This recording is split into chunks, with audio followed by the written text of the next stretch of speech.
Payah tangkap ikan gunanya kena sauk.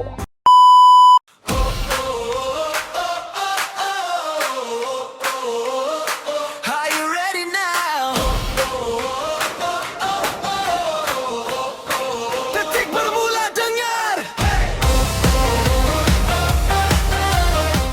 Alright guys, hari ni kita lapar sebenarnya. Kita lapar dan ini kita nak tangkap ikan. Kita dah biar lah. Ya? Aku tak pernah nampak aja orang Malaysia makan ikan koi. Ya. Jadinya kita nak tangkap ikan seko nak makan. Lapar menentang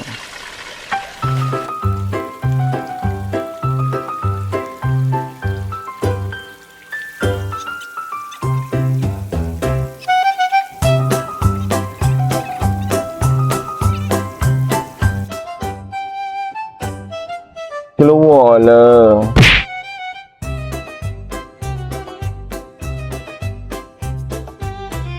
Payah tangkap ikan gunanya kena sauk.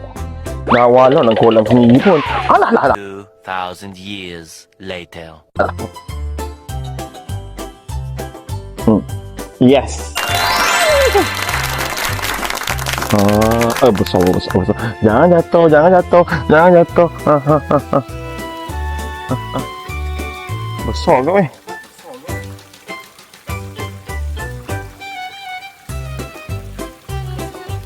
Apa debu Kenapa debu Oh, kambing ke pulau tak kau?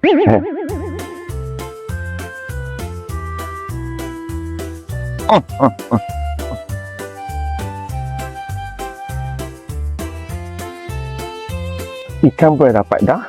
Okay, so ikan dapat dah. Kau.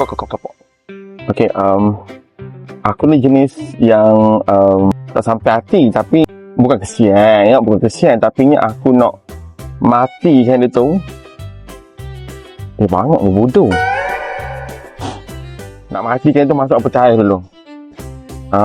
Biar dia slow mati dekat dalam tu. Ya. Mohlah kita ya.